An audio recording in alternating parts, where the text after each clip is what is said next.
আজ থেকে প্রচারে নামবে ডাকসু নির্বাচনের মনোনীত হওয়া প্রার্থীরা। উৎসবমুখর পরিবেশে চলছে ক্যাম্পেইন। আমাদের সহকর্মী রায়হান কবির যুক্ত হয়েছেন সে খবর নিয়ে ঢাকা বিশ্ববিদ্যালয় থেকে।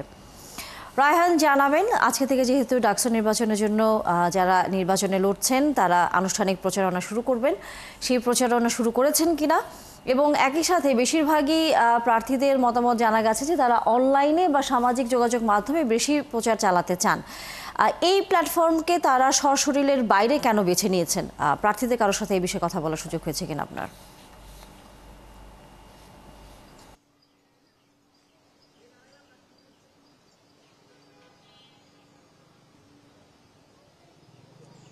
তানিয়া, আমরা সকাল থেকে ঢাকা বিশ্ববিদ্যালয়ের বিভিন্ন এলাকা ঘুরে দেখেছি। এখনো নির্বাচনী প্রচারণার যে আজ প্রথম দিন, সেই প্রথম দিন অনুযায়ী যে আমেজটা তৈরি হওয়ার কথা, সেই আমেজটা এখনো তৈরি হয়নি।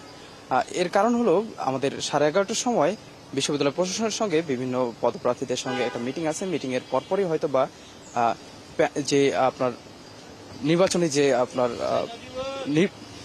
প্রধান যে নির্বাচন কর্মকর্তা আছে তিনি আপনার ব্যালট নাম্বারগুলো ঘোষণা করবেন। ব্যালট নাম্বার ঘোষণা করার পর হয়তোবা সেই আমেজটা আবার নতুন করে তৈরি হবে। আমাদের সঙ্গে দুজন প্রার্থী আছে, আমরা একটু কথা বলে দেখব তারা আসলে কি নিয়ে নামছে, তাদের মূল ইস্তেহারগুলো কি কি। আমি নুর আহসান সিদ্দিক সাইম, প্রতিদ্বন্দ্বিতা করছি ডাকসু কেন্দ্রের সদস্য পদে। একটি উপভোগ্য, স্বস্তিদায়ক এবং স্বাস্থ্যকর ক্যাম্পাস বিনির্মাণের জন্য যত্রতত্র ধূমপান ঠেকানোর বিকল্প নেই।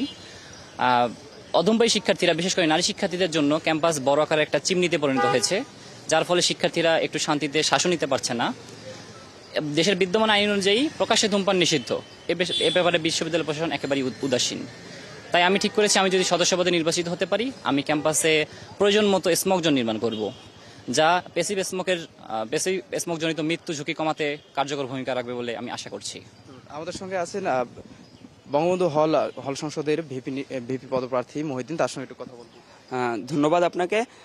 দেখুন, শেখ মুজিবুর রহমান হল ঢাকা বিশ্ববিদ্যালয়ে একমাত্র হল যে হলে আর কি একমাত্র মুসলিম হল যে হলে বর্তমানে আবাসন সংকট নেই। সবাই কিন্তু সকল শিক্ষার্থীর বিপরীতে একটি সিঙ্গেল সিট এবং একটি পড়ার টেবিল রয়েছে।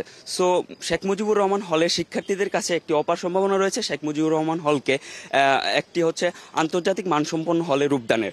সো আমার এই যে নির্বাচনী ইশতেহার, তার মূল লক্ষ্যই হচ্ছে শেখ মুজিবুর রহমান হলকে একটি আন্তর্জাতিক মানসম্পন্ন হলে রূপান্তর করা।